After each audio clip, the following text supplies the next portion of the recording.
My wife invited me to a dinner with her Italian investor. I kept quiet and pretended I didn't understand Italian, but then I heard her say something that made me freeze. I couldn't believe what I was hearing. "I'm glad to have you here. Follow my story until the end and comment the city you're watching from so I can see how far my story has reached.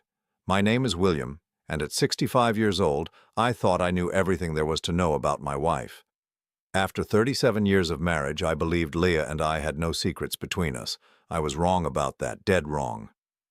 It started on a Tuesday morning in March when Leah approached me with unusual excitement in her voice. I was sitting at our kitchen table reading the newspaper and sipping my coffee from the same blue ceramic mug I'd used for the past 15 years. The morning light filtered through our yellow curtains, casting familiar shadows across the oak table my father had built decades ago.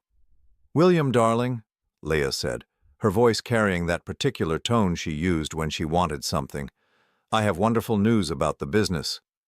I looked up from the sports section, noting how she'd applied her makeup more carefully than usual. Her dark hair was styled in that way she reserved for important occasions, and she wore the burgundy blouse I'd bought her for Christmas 3 years ago. "What kind of news?" I asked, folding the newspaper. She practically bounced on her toes. "Remember how I've been working on expanding my interior design consultancy? Well, I've connected with this amazing Italian investor who wants to discuss a partnership. He's flying in from Milan just to meet with us." The way she said "us" made something stir in my chest, though I couldn't identify what. Leah had been running her small interior design business for about 8 years now, ever since our finances became tighter after I took early retirement from the construction company. Her work was decent enough, though it never brought in the kind of money she claimed it did. "That sounds promising," I said, though something felt off. "What's his name?" "Marco Benedetti. He owns several high-end furniture showrooms across Europe. He's particularly interested in expanding into the American market." She paused, touching her pearl necklace nervously. "He's taking us to dinner Thursday night at Bella Vista. You know, that expensive Italian place downtown." Bella Vista. I knew it well. It was the kind of restaurant where dinner for two could easily cost $200, far beyond what we'd normally spend. But if this investor was paying, I supposed it made sense. "All right," I agreed. "What time?" 7 o'clock. "And William, please wear your navy suit. First impressions matter in business." What Leah didn't know, what she had never known in all our years together, was that I spoke fluent Italian. It wasn't something I advertised or felt particularly proud of. During my military service from 1978 to 1982, I'd been stationed at a communications base outside Naples. Those 4 years had given me more than just military experience. They'd given me a complete grasp of the Italian language. I'd learned it out of necessity at first, then out of genuine love for the culture and people. But when I returned home and met Leah 2 years later, I never mentioned it. She came from what she considered a more refined background, always talking about her college education and her sophisticated tastes. My working-class roots and military service seemed crude in comparison. The Italian felt like something too personal, too much a part of a version of myself I'd left behind. Over the years, there had been moments when my knowledge might have been useful or interesting to share, but somehow it never felt like the right time. It became my private thing, like a book I kept on a shelf but never discussed. Sometimes I'd listen to Italian radio online when Leah was out shopping, or read Italian newspapers on my tablet when she was busy with her design work. Thursday evening arrived with an unseasonable chill in the air. I dressed in my navy suit as requested, the same one I'd worn to my nephew's wedding 5 years ago. Leah looked stunning in a black dress I didn't recognize, with jewelry that seemed more expensive than anything I remembered buying her. When I complimented the necklace, she waved her hand dismissively.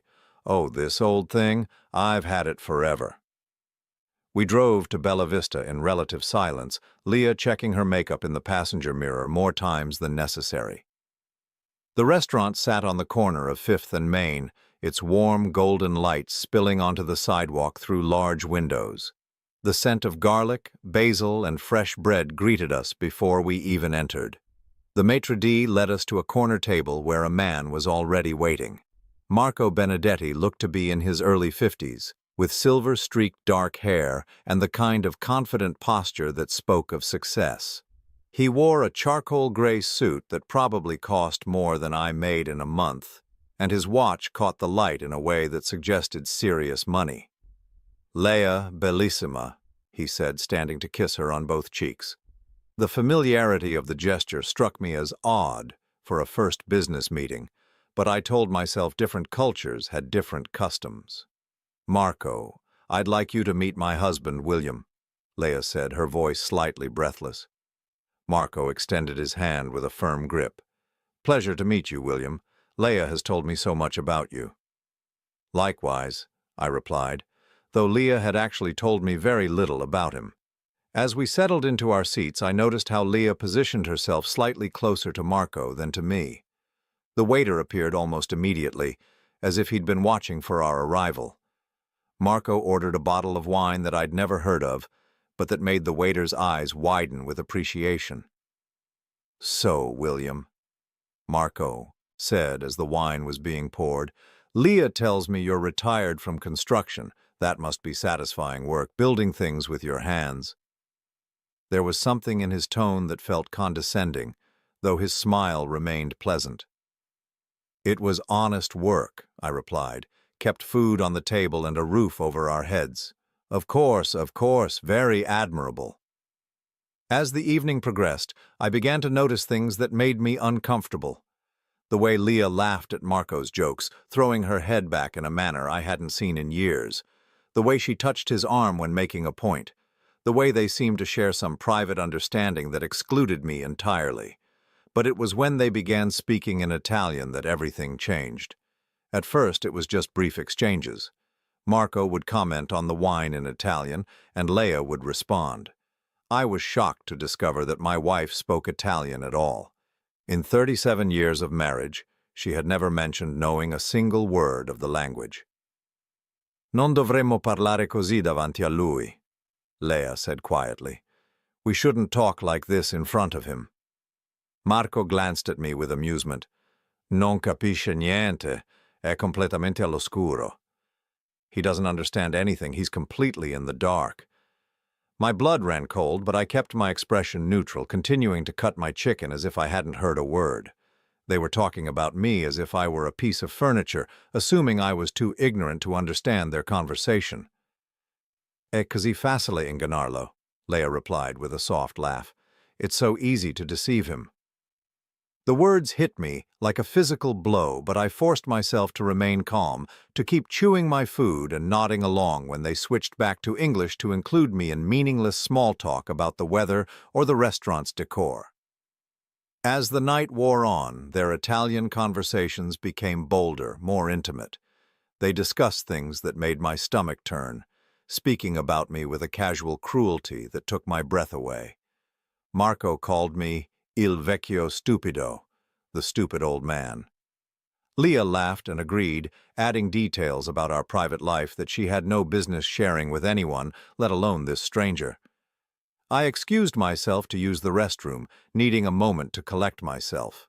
Standing in front of the mirror, I splashed cold water on my face and tried to process what I was hearing. My wife, of 37 years, was not only fluent in a language she'd hidden from me, but she was using that language to mock and belittle me with another man. When I returned to the table, they were deep in conversation in Italian, their heads close together. I caught fragments that made my chest tighten with something beyond hurt. "Presto sarà finita," Leia was saying. "Soon it will be over." "Hai fatto tutto quello che ti ho detto?" Marco asked. "Have you done everything I told you?" "Sì, tutto è a posto. Non sospetta nulla." "Yes, everything is in place. He suspects nothing." I sat down heavily, my hands trembling slightly as I reached for my water glass. They barely acknowledged my return, continuing their conversation in English about Marco's supposed furniture business and Leia's design work. But now I could see it for what it was. A performance, a carefully constructed lie designed to fool the stupid old man who didn't understand anything. The rest of the dinner passed in a blur. I nodded and smiled when expected, made appropriate comments about the food and the business opportunity they claimed to be discussing. But inside, my world was cracking apart piece by piece. As we prepared to leave, Marco kissed Leia goodbye on both cheeks again. But this time I saw what I had missed before. This wasn't a professional farewell between business associates. This was intimate, familiar, laden with meaning that excluded me entirely. In the car on the way home, Leah chattered excitedly about the business opportunity, about how Marco was going to transform her little design consultancy into something much bigger. She talked about trips to Italy, about exclusive partnerships, about money that would change our lives. All I could think about were those words, "Presto sarà finita. Non sospetta nulla." Soon it will be over. He suspects nothing. I had no idea what they were planning, but I knew with absolute certainty that whatever it wasn't good for me. As we pulled into our driveway, past the garden I'd spent years cultivating and toward the house my father had left me, I realized that my marriage, my life, everything I thought I knew about the woman sleeping beside me every night, had been built on lies. That night, as Leia fell asleep next to me, I stared at the ceiling and wondered how long she had been living this double life. How long had she been speaking Italian? How long had she known Marco? And most terrifyingly, what exactly was going to be over soon? The next morning, I couldn't concentrate on anything. Leia bustled around the kitchen, humming Italian songs I'd never heard her sing before, as if the previous evening had filled her with new energy. She made coffee and toast with an almost manic cheerfulness that felt like salt in an open wound. "Wasn't Marco wonderful?" she said, buttering her toast with quick, excited movements. "I can't believe how lucky we are that he chose to work with us." I nodded absently, my coffee growing cold as I pretended to read the newspaper. The words blurred together as my mind raced with questions I couldn't ask without revealing what I knew. How long had this been going on? How had I missed the signs? "William, are you listening to me?" Leia's voice had that edge it got when she thought I wasn't paying proper attention. "Of course. Marco seems very professional." She smiled, that radiant expression that had once made my heart skip, but now felt like a knife twisting in my chest. "He is. And he's going to help us finally live the life we deserve." The life we deserve. The phrase stuck with me as she cleared the breakfast dishes and announced she was going shopping. After 37 years of marriage, I thought we'd been living the life we deserved, modest but comfortable, built on honesty and shared work. Apparently, I'd been wrong about that too. Once her car disappeared down our tree-lined street, I did something I'd never done before in our marriage. I went through her things. I started with her desk in the small room she'd converted into her office 3 years ago. The drawers were surprisingly organized, filled with fabric samples, client folders, and business cards from various suppliers. Everything looked legitimate at first glance, but in the bottom drawer, hidden beneath a stack of design magazines, I found a folder that made my blood run cold. Bank statements, not from our joint account that I knew about, but from an account I'd never seen before. An account in Leah's name only, with a current balance of $63,400. I sat heavily in her chair, my hands shaking as I flipped through months of statements. Regular deposits, always in round numbers. $2,000 here, $3,000 there, sometimes as much as $5,000 at once. The timing of the deposits made my stomach clench with recognition. They coincided with periods when Leia had told me her business was struggling, when she'd asked me to cover more of our household expenses. I thought back to the conversations we'd had over the past 2 years. How she'd worried about keeping her business afloat. How she'd suggested I cash in some of my retirement savings to help with our monthly bills. How grateful she'd been when I'd agreed to mortgage the house my father had left me to give her capital for business expansion. The house. My father's house. The one place I'd thought was secure. The foundation of whatever financial future we might have. I walked to the kitchen and pulled out the folder where I kept our important documents. The mortgage papers were there, signed by both of us 18 months ago. $45,000 against a house that had been paid off for 20 years. The money had gone into our joint account, and Leah had assured me it would be used for her business expansion and to pay down our credit cards.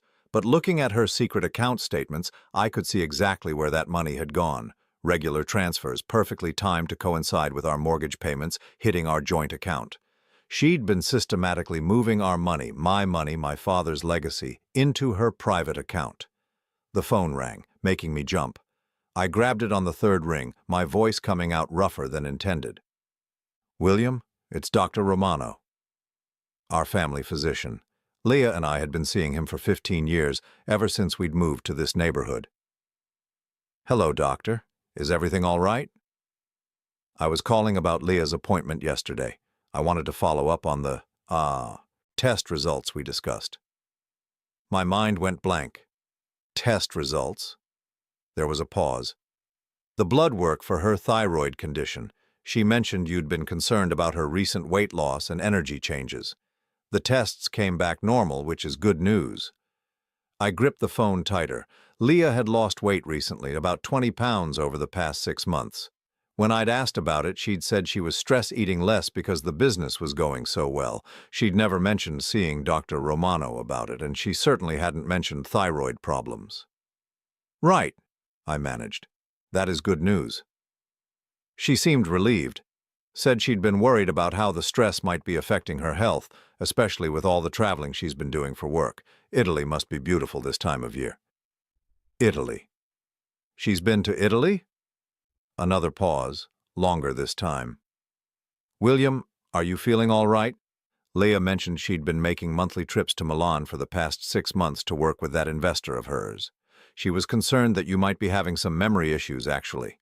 Said you'd been forgetting conversations and seemed confused about her travel schedule. The room spun around me. Monthly trips to Italy for 6 months. And she'd been telling our doctor that I was having memory problems, that I was confused and forgetful. "I'm fine, doctor. Just tired." "Well, if you have any concerns, don't hesitate to call. And William? Leah mentioned you've been having some chest pains.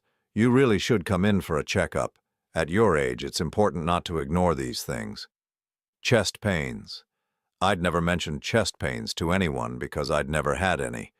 But apparently, Leah had been discussing my imaginary health problems with our family doctor. After I hung up, I sat in the kitchen for a long time, staring at the morning light streaming through windows Leah had insisted on updating with expensive custom treatments last year. Treatments that had cost $3,000 and had come, she'd said, from a special bonus client payment. Everything was starting to make a terrible kind of sense. The secret bank account. The trips to Italy I'd known nothing about. The stories to our doctor about my failing memory and mysterious health problems. Even her sudden fluency in Italian. How long had she been learning it? How long had she been planning this? I thought about Marco's words from the night before. "È completamente all'oscuro." He's completely in the dark. They hadn't been talking about my ignorance of Italian. They'd been talking about my ignorance of everything. The front door slammed, and I quickly shoved the bank statements back where I'd found them. Leah appeared in the kitchen carrying shopping bags from stores I knew we couldn't afford. "I got the most amazing fabric samples from that new boutique downtown," she said, her cheeks flushed with excitement. "Marco is going to love them for the Milan showroom." "How much did you spend?" She waved her hand dismissively. "It's an investment, William. You have to spend money to make money." She began pulling out expensive-looking items, fabric swatches, design books, what looked like an Italian leather portfolio. Besides, Marco insisted on covering the expenses. He's so generous. I watched her arrange her purchases on the counter, her movements quick and excited. This was a woman I didn't recognize. Someone who shopped without budget constraints and spoke casually about international business deals. When had she become this person? How had I missed such a fundamental transformation? "Dr. Romano called," I said carefully. She went very still for just a moment before turning around with a bright smile. "Oh? About what?" "Your test results. Your thyroid condition?" "Right, yes. Everything came back normal, thank goodness. I was so worried." She moved closer, reaching out to touch my arm. "William, honey, are you feeling all right? You look pale." "He mentioned you've been concerned about my memory." Her expression shifted to one of gentle concern, the kind you'd use with a confused elderly relative. "Darling, you have been having some issues lately. Yesterday you forgot that I told you about my business trip next week, and last month you couldn't remember where you put the insurance papers." I stared at her. This woman who had shared my bed for 37 years, who had eaten thousands of meals at the table my father built, who had promised to love and honor me until death do us part. She was lying to my face with the same ease she might use to comment on the weather. "What business trip?" "See, this is exactly what I'm talking about." She patted my arm in a way that felt patronizing. "I told you this morning that Marco wants me to fly to Milan next week to meet with his design team. It's a huge opportunity for us." Us. She kept saying us when she meant herself and Marco. "How long will you be gone?" "Just 4 days, 5 at the most." She turned back to her shopping, but I caught something in her reflection in the kitchen window, a smile that didn't match her concerned tone. "Don't worry, darling. I'll make sure Mrs. Patterson from next door checks on you." Mrs. Patterson was 82 years old and checked on me as if I were an invalid. The implication was clear. Leah was positioning me as someone who couldn't be trusted to take care of himself for 5 days. That afternoon, while Leah was supposedly meeting with a client, I drove to our bank. I'd never been the type of husband to monitor every penny, but I'd always had access to our joint account, or thought I had. "I'd like to review our account activity for the past year," I told the teller, a young woman who'd helped us many times before. She pulled up the records, and what I saw there confirmed my worst fears. Regular large withdrawals, always signed by Leah, always on days when she'd told me she was working late or meeting with clients. The pattern was clear. Money came in from my retirement deposits and the mortgage on my father's house, and money went out to her private account. But there was something else that made my heart race. Life insurance inquiries. Someone had been asking about my policy, the $300,000 policy I'd taken out years ago when we'd first gotten married.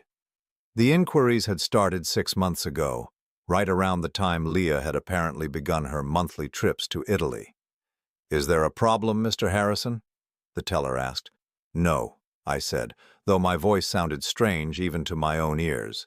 "No problem at all." Driving home, I tried to piece together the timeline. 6 months of trips to Italy, 6 months of secret financial planning, a lover who called me the stupid old man and spoke casually about things being over soon, a wife who was telling our doctor I had memory problems and health issues. As I pulled into our driveway, I noticed Leah's car was already there, though she wasn't supposed to be back from her client meeting for another hour. Through our front window, I could see her on the phone, gesturing animatedly as she spoke. Even from outside, I could tell she was speaking Italian. I sat in my car for several minutes, watching the woman I'd thought I knew, listening to the rhythm of a language I understood but had never shared with her. Tomorrow, she would fly to Milan to meet with Marco's design team. In 5 days, she would return with new stories about business opportunities and investment possibilities. But I wouldn't be the stupid old man anymore. I wouldn't be completely in the dark. As I finally got out of the car and walked toward my father's house, the house that might soon belong to someone else entirely, I realized something had fundamentally shifted inside me. For 37 years, I'd been living someone else's version of my life. It was time to start living my own. Leah left for Milan on a Wednesday morning, kissing me goodbye at the front door with the same casual affection she'd shown for years. But now I could see the performance in it, the way she tilted her head just so, the practiced concern in her voice when she reminded me to take my blood pressure medication.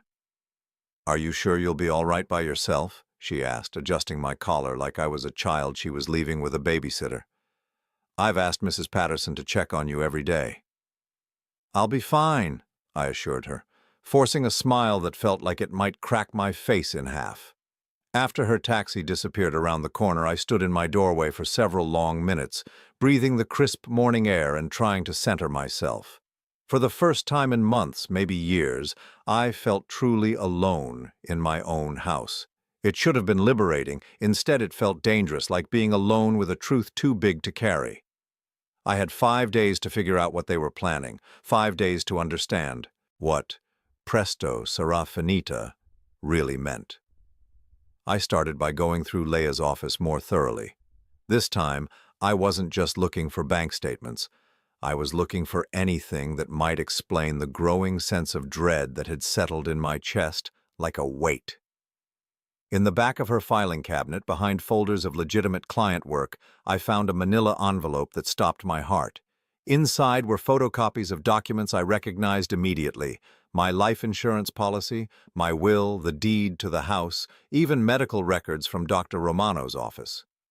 But it wasn't just that she had copies. Someone had annotated them in handwriting I didn't recognize. Marco's, I assumed. Notes in the margins about beneficiaries and payout timelines, question marks next to certain clauses. Most chilling of all, a yellow sticky note attached to my medical records with a single word written in Italian. Cuore. Heart. My hands trembled as I set the documents on Leia's desk. They had been studying my life like a business plan, examining every detail of what would happen when I was no longer in the picture. I remembered Dr. Romano's call about my supposed chest pains, the symptoms I'd never reported but that Leah had apparently been discussing with him. She was building a medical history, creating a paper trail that would support a particular narrative when the time came. The phone rang, making me jump so violently that I knocked over Leah's coffee mug. I grabbed it on the second ring, my heart pounding. "William, ciao, it's Marco." I gripped the receiver, forcing my voice to remain steady. "Hello, Marco. Leia's not here. She left for Milan this morning." See, I know. Actually, I wanted to speak with you." There was something different in his tone, a casual confidence that made my skin crawl. "Leia tells me you haven't been feeling well lately." "I feel fine." "Chest pains, no? At your age, these things can be very serious, very unpredictable." The word hung in the air between us like a threat. I said nothing. "Listen, William, I wonder if you might join me for lunch today. There are some business matters Leah and I have been discussing that affect you directly. You deserve to understand what we're planning for your future." My future. The irony wasn't lost on me. "Where did you have in mind?" "Do you know Rossini's?" "On Oak Street. Very quiet, very private. Perfect for sensitive conversations." I knew Rossini's. It was the kind of place where tables were spaced far apart and conversations couldn't be overheard. The kind of place where someone might say things they wouldn't want witnesses to remember. 1 o'clock? Marco suggested. "I'll be there." After I hung up, I sat in Leia's chair for a long time, staring at the annotated documents spread across her desk. Marco wanted to meet with me while Leah was safely in Milan. He wanted to have a conversation about my future in a private restaurant where no one would overhear us. For the first time since this nightmare began, I felt something beyond hurt and betrayal. I felt fear. But I also felt something else, a cold, calculating anger that surprised me with its intensity. If they thought they were dealing with a confused old man who would walk blindly into whatever trap they'd set, they were about to learn otherwise. I arrived at Rossini's 15 minutes early, choosing a table near the back wall where I could see the entrance. The restaurant was dimly lit, with heavy curtains and the kind of old-world atmosphere that suggested expensive wine and private deals. Perfect for Marco's purposes. He arrived exactly at 1 o'clock, dressed in the same expensive style I'd seen at Bella Vista. But today there was something different about his demeanor. Less charming, more businesslike. The mask was slipping. "William, thank you for coming." He slid into the seat across from me, signaling the waiter with the practiced ease of someone accustomed to getting immediate attention. "I hope you don't mind. I took the liberty of ordering wine, a very good Barolo." "That's fine." I kept my voice neutral, my hands steady on the white tablecloth. "You seem nervous," Marco observed, studying my face with the calculating look of a predator sizing up prey. "Should I be?" He laughed, but it was a cold sound. That depends entirely on how reasonable you choose to be. The waiter appeared with the wine, going through an elaborate presentation that Marco clearly expected. After the glasses were poured and we were alone again, Marco leaned back in his chair with the relaxed confidence of a man who believed he held all the cards. "Let me be direct, William. Leah and I are in love." The words hit me like a physical blow, even though I'd suspected as much. Hearing it stated so casually, so matter-of-factly, made something inside me shrivel up and die. "How long?" I managed. 2 years, maybe longer." He shrugged as if the timeline was irrelevant. "She's been very unhappy in your marriage for quite some time. You must have sensed that." I had sensed it, actually. The gradual cooling, the way she'd stopped asking about my day or sharing details about hers. The way we'd become polite strangers sharing the same house. But I'd attributed it to the natural evolution of a long marriage, not to betrayal. "She wants a divorce, of course," Marco continued, swirling his wine. "But there are complications, financial complications." "Such as?" "Your house, your retirement savings, the life insurance policy. These things are substantial, but in a divorce, especially given your age and health issues, the settlement might not be as favorable as we'd hoped." Health issues. There was that phrase again, spoken as if my supposed medical problems were established fact rather than convenient fiction. "I see." Marco leaned forward, his voice dropping to a more intimate tone. "But there is another solution, a simpler one." My blood turned to ice. "Go on." "Men your age, with heart conditions, often have sudden episodes. Very sad, very natural, especially when they're under stress." He paused, taking a sip of wine. "The stress of discovering your wife's affair, for instance. That kind of shock can be fatal." The restaurant seemed to fade around me. The quiet conversations at other tables, the clink of silverware, the soft jazz playing in the background, it all became white noise as Marco's words settled into my consciousness like poison. "You're talking about murder." "I'm talking about a natural death brought on by emotional trauma and pre-existing health conditions." His tone was as casual as if he were discussing the weather. "It happens all the time, especially to men who discover their wives have been unfaithful." I forced myself to take a sip of wine, using the gesture to buy time while my mind raced. "And Leah knows about this plan?" "Whose idea do you think it was?" The words hit me like a sledgehammer. My wife, the woman who had shared my bed for 37 years, who had eaten dinner with me almost every night for decades, who had stood beside me at my father's funeral and promised to love me in sickness and in health, had planned my murder. "When?" My voice sounded strange, distant, like it was coming from someone else. "Soon. Very soon. Leah is establishing an alibi in Milan as we speak. When she returns, she'll discover that you've learned about our relationship. The shock will trigger a heart episode. By the time the paramedics arrive, it will be too late." He reached into his jacket and pulled out a small vial filled with clear liquid. "This will help ensure the desired outcome. Tasteless, odorless, mixed into your evening medication, it will cause symptoms that perfectly mimic a massive heart attack. The autopsy will show an enlarged heart, arterial blockage, all the signs of natural death in an elderly man under severe emotional distress." I stared at the vial, this small glass container that represented the end of my life. "You've done this before." "I'm a businessman, William. Sometimes business requires creative solutions to complex problems." "And if I refuse to cooperate? If I call the police right now?" Marco's smile turned predatory. "Who would believe you? A confused elderly man with documented memory problems and paranoid delusions? Leah has been very careful to establish your mental instability with your doctor, your neighbors, even your own family. If you try to accuse us of anything, it will only reinforce the narrative that you're suffering from dementia." He was right, and we both knew it. Leah had been building this trap for months, maybe years. Every conversation with Dr. Romano about my supposed memory issues, every concerned comment to the neighbors about my confusion, every worried phone call to distant relatives about my declining mental state, it had all been preparation for this moment. Of course, Marco continued, and there is an alternative. Which is? You could simply disappear. Leave town, start over somewhere else. Leah would get the house, the insurance money, everything, but you would keep your life. And live as what? A fugitive from my own existence?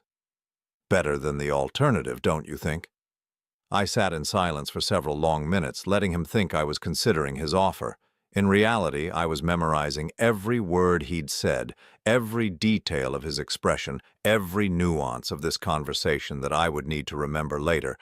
Finally, I set down my wineglass and met his eyes. I need time to think. Of course, but not too much time. Leah returns on Sunday. Things will need to be resolved by then. He stood up, dropping money on the table for the wine we'd barely touched. It's been a pleasure talking with you, William. I do hope you make the smart choice. As he walked away, I noticed he'd left the vial on the table, partially hidden beneath his napkin, a final, casual reminder of how easily he could end my life.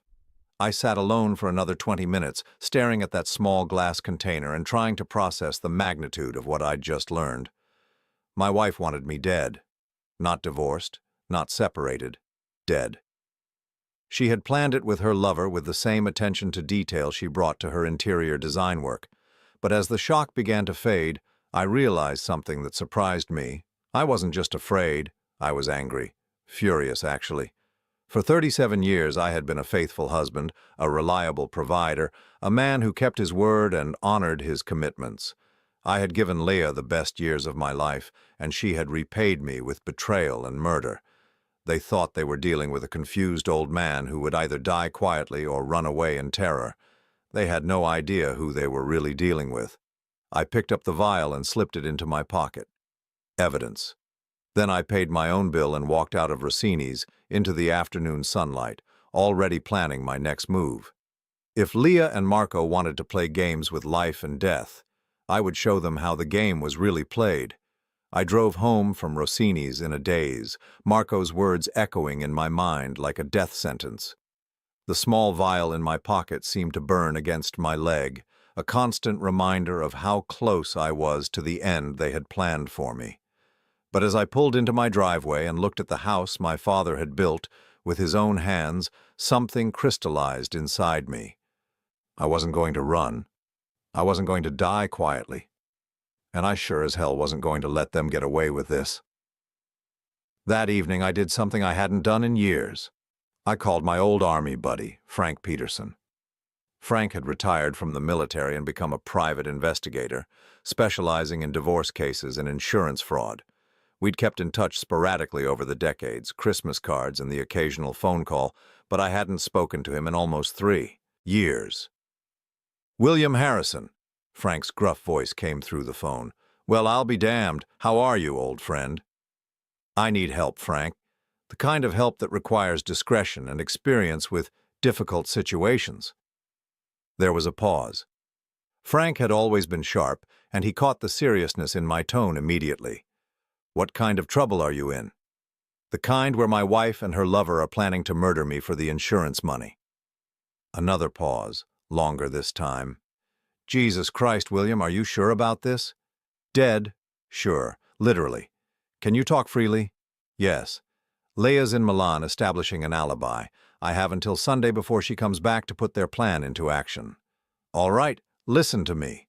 Don't touch anything in the house that might be evidence. Don't change your routine in any way that might seem suspicious. And whatever you do, don't let them know that you know. Can you meet me tomorrow morning? Where? Remember that diner we used to go to near the base? Mel's.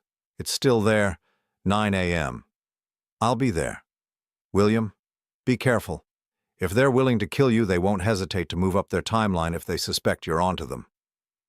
After I hung up, I sat in my kitchen for a long time, looking around at the space where I'd eaten thousands of meals with a woman who was planning my death.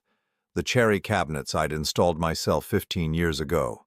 The tile backsplash Leia had insisted on updating last spring with money that had apparently come from my own stolen savings. The breakfast nook where we'd shared coffee and conversation every morning for decades, most of it apparently lies on her part. But I couldn't afford to wallow in self-pity. I had work to do. I started by going through the house methodically, looking at everything with new eyes. If Leah had been planning this for months, there would be evidence. People who plan murders don't do it on impulse. They prepare, they research, they make mistakes. In our bedroom, I found the first piece of the puzzle. Hidden in the back of Leia's jewelry box, behind a tangle of costume necklaces I'd seen her wear for years, was a small digital recorder, the kind that could fit in a purse or pocket, the kind that could record conversations without anyone knowing. My hands shook as I played back the most recent recording. It was my voice talking to Dr. Romano during my last appointment 6 months ago. I remembered the visit, just a routine checkup, nothing serious. But listening to it now, I realized Leah had been sitting in the waiting room with that recorder running, capturing every word. "Any chest pain, shortness of breath?" Dr. Romano's voice asked. "No, nothing like that," my voice responded. "Good, good. Your blood pressure's a little elevated, but that's normal for your age. Any stress at home? Changes in routine?" "Not really. Leah's business has been keeping her busy, but nothing I can't handle." "How's your sleep? Any trouble with memory, concentration?" "Sleep's fine. Memory's still sharp, thank God." The recording cut off there, but I could see how it could be edited, taken out of context, used to support a narrative about failing health and cognitive decline. Combined with whatever lies Leia had been telling Dr. Romano separately, it would paint a picture of a man in rapidly declining health who was hiding his symptoms out of pride or denial. I found more recordings hidden in various places throughout the house, conversations with neighbors, phone calls with the bank, even casual remarks I'd made about feeling tired after working in the yard, all of it carefully documented, ready to be used to build the case for my deteriorating condition. But the most damning evidence was in her laptop. Leah had always been careless with technology, never quite grasping the importance of strong passwords or secure browsing. It took me less than 10 minutes to crack her login. Our anniversary date, of course. The irony wasn't lost on me. Her browser history told the story of a woman planning murder with the same methodical approach she brought to interior design. Searches for undetectable heart attack drugs, life insurance payout timelines, symptoms of heart failure in elderly men. She'd visited forums where people discussed poisons, read articles about forensic investigations, even researched the specific drug Marco had shown me at lunch. But it was her email account that provided the smoking gun. Months of correspondence with Marco, all in Italian, love letters mixed with detailed planning sessions. They discussed my routines, my health, my financial situation with the cold precision of predators stalking prey. "Il vecchio sta diventando sospettoso," Leia had written 3 weeks ago. "The old man is becoming suspicious." Marco's response: "Dobbiamo accelerare la tempistica. Non possiamo permettere che scopra la verità. We need to accelerate the timeline. We can't let him discover the truth." But the email that made my blood run cold was from just 2 days ago, sent after our dinner at Bella Vista. "Credo che abbia capito che parlo italiano. Il modo in cui mi guardava. Forse dovremmo agire prima del previsto." I think he realized I speak Italian. The way he looked at me. "Maybe we should act sooner than planned." Marco's reply was brief. "No. Aspetta il mio segnale. Domenica sera, come abbiamo discusso. Il farmaco è pronto." "No. Wait for my signal. Sunday evening, as we discussed. The drug is ready. Sunday evening. In 3 days, they plan to kill me." I printed out every email, every search history entry, every piece of evidence I could find. Then I carefully covered my tracks, making sure there was no digital trace of my investigation. If they checked the computer later, they would find everything exactly as Leah had left it. The next morning, I drove to Mel's Diner, a greasy spoon that had barely changed since Frank and I used to grab breakfast there, 45 years ago. Frank was already waiting in a back booth wearing the same serious expression I remembered from our military days. "You look like hell," he said by way of greeting. "I feel like it." I slid into the seat across from him and pushed a manila envelope across the table. "Everything's in there, emails, recordings, bank records, the poison Marco gave me yesterday." Frank's eyebrows shot up. "He gave you poison?" "Showed it to me anyway. Said it would mimic a heart attack." I pulled the vial from my pocket and set it carefully on the table. He left it behind accidentally, as a reminder of how easy it would be to kill me. Frank examined the vial without touching it, then opened the envelope and began reading through the documents. His expression grew darker with each page. "This is some cold-blooded stuff, William. Your wife's been planning this for at least 18 months, maybe longer.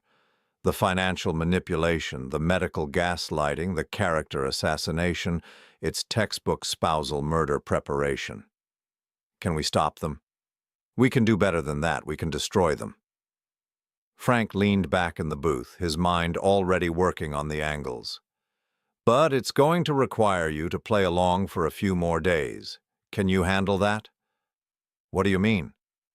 "We need to let them think their plan is working. Let Leah come home on Sunday, let her put whatever plan they have into motion, but we'll be ready for them." "You want me to let them try to kill me?" "I want you to let them think they're killing you." Frank smiled for the first time since I'd arrived. "Trust me, old friend. By the time we're done with them, they'll be the ones facing a life sentence." Over the next hour, Frank outlined his plan. It was elaborate, risky, and required precise timing. But if it worked, Leah and Marco wouldn't just be caught red-handed, they'd be trapped by their own greed and arrogance. "The key," Frank explained, "is making them think they've succeeded. We let them go through with their plan, let them poison you, let them watch you die. Then, when they're celebrating their victory, we spring the trap. And if something goes wrong, if the fake poison isn't fake enough? That's why we have backup plans, medical support on standby, antidotes ready, the whole 9 yards. You'll never actually be in danger, William, but they won't know that." As we finalized the details, I felt something I hadn't experienced in months. Hope. Not just hope for survival, but hope for justice. Leah and Marco had underestimated the stupid old man. They were about to learn just how costly that mistake could be. "There's one more thing," Frank said as we prepared to leave. "Once we do this, there's no going back. Your marriage will be over, obviously. But more than that, you'll know exactly what your wife thought of you, exactly how little your life meant to her. Are you prepared for that?" I thought about the question as I drove home, past the familiar landmarks of a life I was about to leave behind forever. The park where Leah and I used to walk on Sunday afternoons. The church where we'd gotten married 37 years ago. The tree-lined streets where we'd built what I thought was a happy life together. By the time I pulled into my driveway, I had my answer. I was more than prepared for the truth. I was hungry for it. Let Leah come home from Milan thinking she was returning to finish off a confused, helpless old man. Let Marco believe he was dealing with an easy mark who would die quietly and conveniently. They wanted to play games with my life? Fine. Game on.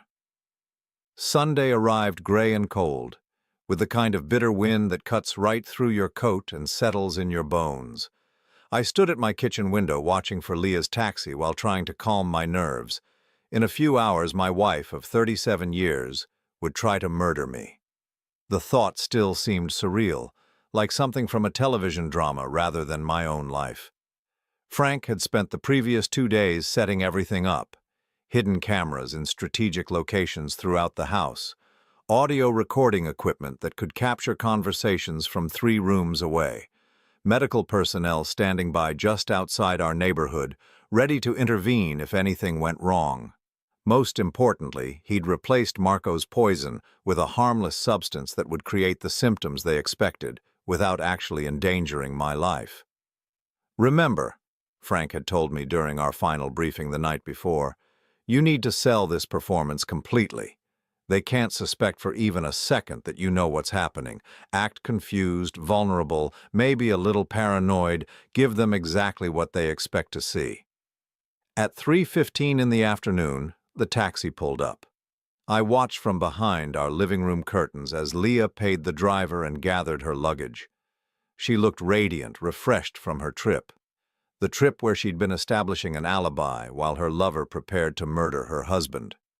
I was sitting in my recliner pretending to doze when she walked through the front door. "William? Honey, I'm home." Her voice carried that artificially bright tone she'd been using more often lately, the one that sounded like she was performing happiness rather than feeling it. "In here," I called out, adding a slight tremor to my voice that wasn't entirely fake. She appeared in the doorway, still wearing her traveling clothes, her face arranged in an expression of loving concern. "Oh, sweetheart, you look tired. Have you been taking care of yourself? Mrs. Patterson checked on me yesterday, brought me some soup. That's nice." Leah set her purse on the coffee table and sat on the edge of the sofa, studying my face with what I now recognized as calculation rather than concern. "How are you feeling? Any chest pain? Shortness of breath?" There it was, the setup. She was already planting the seeds for what was to come. "A little tired, maybe. Nothing serious." She nodded, as if filing away the information. "Well, you should probably take it easy tonight.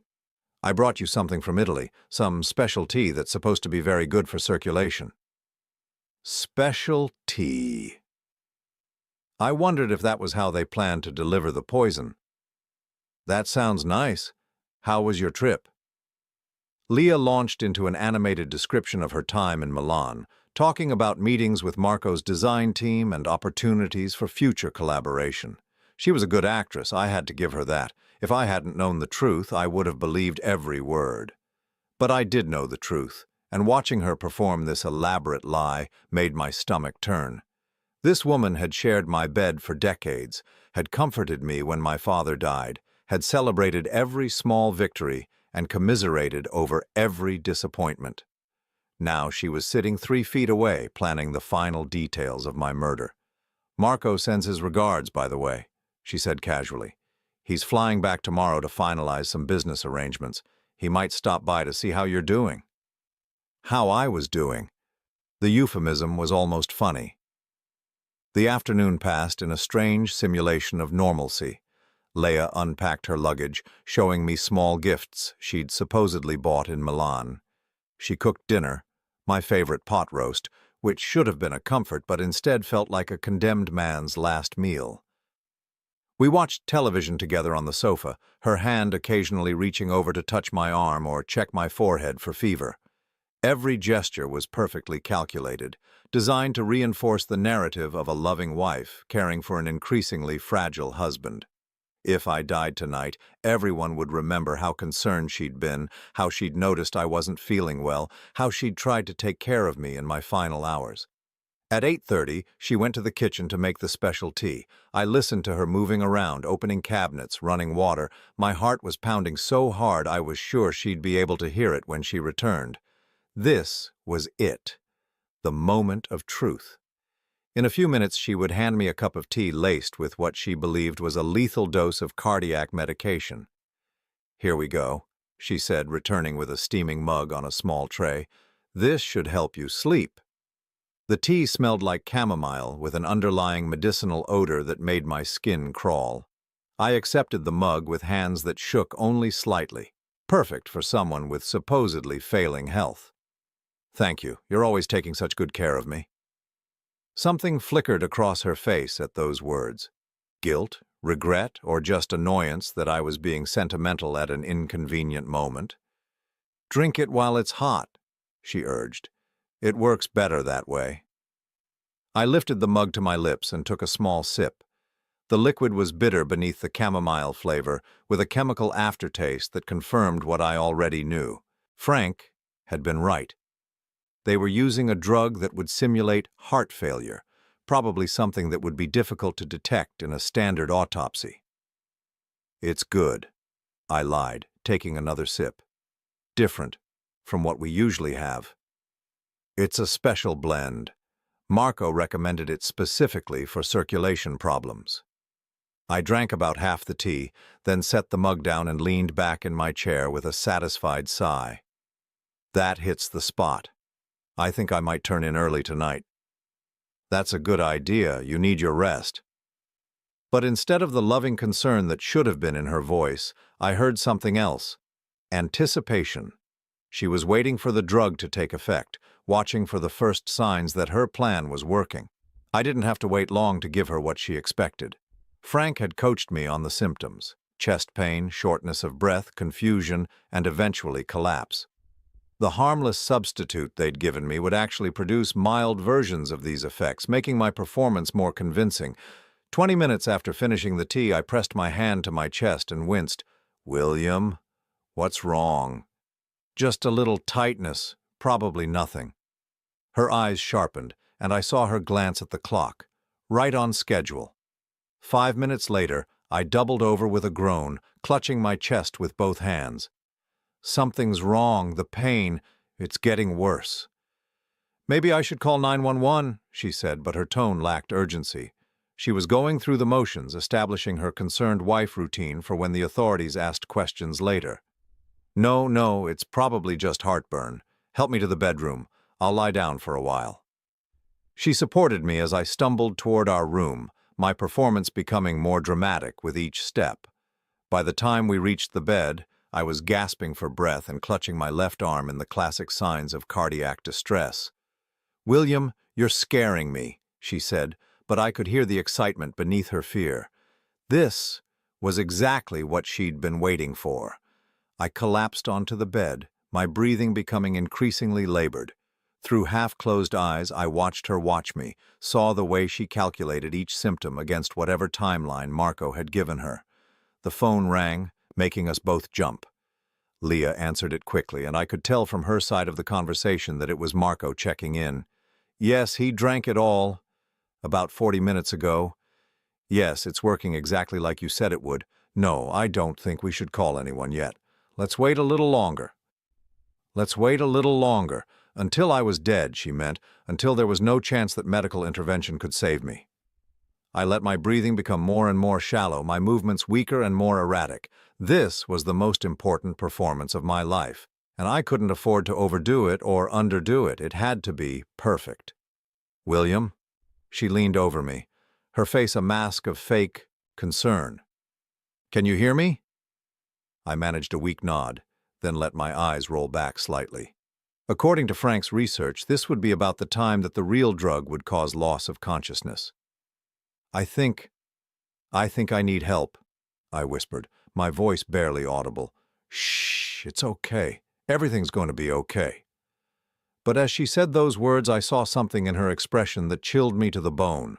Relief. She was relieved that I was dying. After 37 years of marriage, the woman I'd loved and trusted was actively looking forward to my death. My breathing became increasingly irregular, with longer and longer pauses between breaths. I let my body go completely limp, my eyes staring sightlessly at the ceiling. For several long minutes, Leah just sat there watching me, waiting, making sure I was really gone before she called for help and began her grieving widow performance. Finally, she reached for the phone. 911? "Yes, I need an ambulance. My husband, I think he's having a heart attack. He's not breathing." Her voice was perfect, panicked but trying to stay calm, devastated but coherent enough to give clear information. She provided our address, described my symptoms, answered all their questions with exactly the right mix of fear and helpfulness. "Please hurry," she sobbed into the phone. "I can't lose him. We've been married for 37 years. The performance was so convincing that for a moment I almost believed it myself.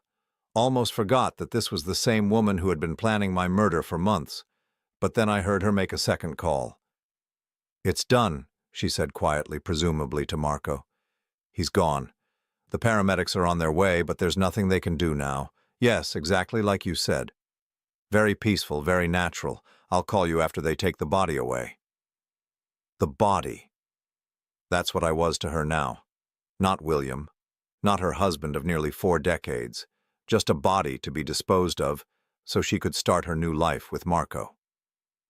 I lay there in our bed, listening to her prepare for the arrival of the paramedics, and I felt something I'd never experienced before, the cold satisfaction of knowing that justice was about to be served. Leah had no idea that every word she'd spoken, every phone call she'd made, every moment of her carefully orchestrated murder plot had been recorded by Frank's hidden cameras and microphones. She thought she was minutes away from freedom and a $300,000 insurance payout.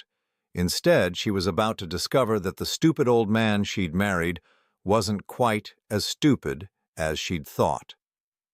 The sound of sirens filled the air as the ambulance pulled into our driveway. I remained perfectly still on the bed, maintaining my death performance while Leah rushed to let the paramedics in. Her footsteps echoed through the house, quick and nervous as she practiced her grieving widow act one final time.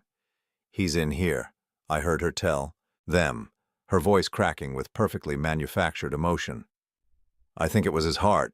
He's been having problems lately, and tonight he just collapsed."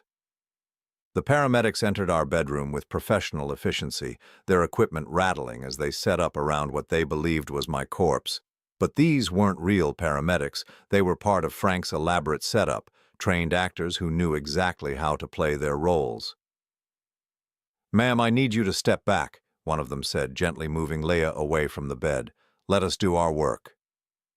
They went through all the motions of attempting resuscitation, checking for vital signs, using medical equipment that beeped and hummed convincingly. The whole time, Leah stood in the doorway watching, her face a perfect mask of hope and desperation. "Is there anything you can do?" she asked, right on cue. "Please, he's all I have." "I'm sorry, ma'am," the lead paramedic said after several minutes of theatrical effort. "There's nothing we can do. He's been gone for too long."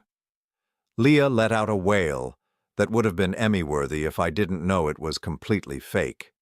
She collapsed into a chair, sobbing into her hands while the paramedics covered my body with a sheet and prepared to transport me. "We'll need to take him to the hospital," they explained. "The coroner will need to examine the body, but given his age and medical history, it appears to be natural causes, a heart attack most likely." Natural causes. Exactly what Leah and Marco had planned for. After they loaded my supposedly lifeless body into the ambulance, I was driven to Frank's facility, a converted warehouse on the outskirts of town where he'd set up a complete surveillance center. The real paramedics were waiting there to check me over and make sure the substitute drug hadn't caused any actual harm. "You're one hell of an actor," Frank said as I sat up on the stretcher. "Even I almost believed you were dead." "How long do we wait?" I asked, accepting a cup of coffee that tasted like life itself after hours of pretending to be dead. "Not long. She's already made the call to Marco. He's on his way over to console the grieving widow. Once he arrives, we'll have everything we need." Frank showed me the monitor displaying feeds from the cameras hidden throughout my house. Leah had stopped crying the moment the ambulance left. Now she was moving through our home with brisk efficiency, checking to make sure she hadn't left any evidence lying around. She went straight to her office and pulled out the folder containing copies of my insurance policy and will. Then she made a phone call. "Yes, I'd like to report a death and begin the life insurance claim process. My husband, William Harrison, policy number—" She rattled off the details with the kind of calm competence that suggested she'd rehearsed this conversation multiple times. Watching her plan my financial funeral while my body was supposedly still warm made me feel sick to my stomach. But it also filled me with a cold satisfaction. Every word she spoke was being recorded, every action documented for the prosecution case that would destroy her life. 20 minutes later, Marco's car pulled into our driveway. Leah met him at the door, falling into his arms with renewed sobs that were only slightly more convincing than her earlier performance. "It's over," she whispered as he held her. "He's really gone." "You did perfectly," Marco murmured, stroking her hair. "No one will ever suspect anything. The old fool never knew what hit him." They moved to the living room, where I could see them clearly on Frank's monitors. Leah poured 2 glasses of expensive wine, probably the bottle she'd been saving for this exact celebration. "To freedom," Marco said, raising his glass. To us, Leia replied, clinking her glass against his, and to never having to pretend again. They talked for over an hour, dissecting every detail of their plan with the pride of criminals who believed they'd committed the perfect murder. Marco praised Leia's performance with the paramedics. Leia marveled at how easily the poison had worked. They discussed their future together. The house they would buy in Italy, the business they would expand, the life they would build on the foundation of my death. The insurance money will take a few weeks to process, Leia said, curled up against Marco on the sofa where I'd sat with her thousands of times over the years. But once it comes through, we can disappear. No one will ever connect us to anything suspicious. And the house? Marco asked. I'll sell it as soon as the estate is settled. William's father built it himself, so there's a lot of sentimental value that will drive up the price. I'm thinking we can get at least $400,000 for it. My father's house. The home where I'd spent my childhood, where I'd brought Leia as a bride, where I'd planned to live out my final years in peace. She was already calculating how to profit from its sale before my body had even reached the morgue. What about the neighbors, his friends? Won't they find it suspicious that you're selling so quickly? Marco asked. Leia laughed, a sound that was pure ice. Are you kidding? They all think I'm the devoted wife, who can't bear to live in the house where my beloved husband died. They'll probably help me pack. That's when Frank decided we had enough. The front door burst open with a crash that shook the whole house. FBI agents flooded into the living room, weapons drawn, shouting commands for Leia and Marco to put their hands where they could be seen. Through the monitor, I watched my wife's face transform from confusion to shock to absolute terror as she realized what was happening.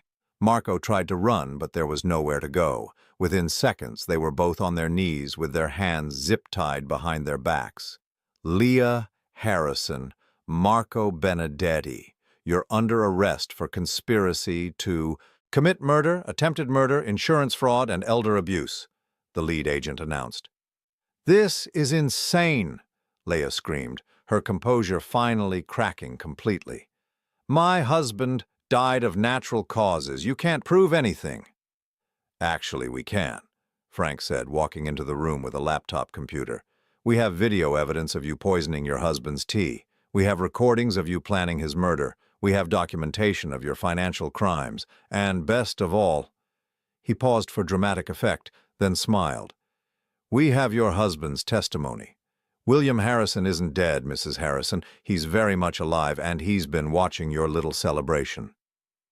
The blood drained from Leia's face so completely that for a moment I thought she might actually have a heart attack. Marco began shouting in what I assumed was profanity, though I was grateful I couldn't understand the words. That's impossible, Leia whispered. I saw him die. He wasn't breathing. You saw what we wanted you to see, Frank explained. Your husband has been working with law enforcement for the past week to document your murder plot.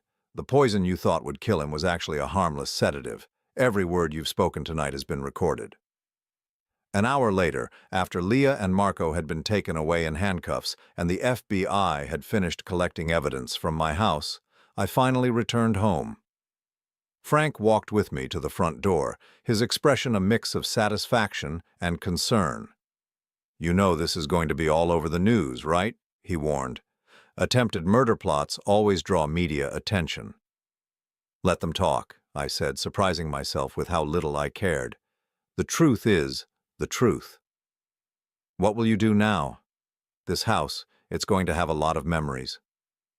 I looked around at the home I'd shared with Leia for so many years, trying to feel some sense of loss or nostalgia. Instead, all I felt was relief. The lies were over. The pretense was finished. For the first time in months, maybe years, I was completely free to be myself. I think I'll redecorate, I said finally. Get rid of anything that reminds me of her.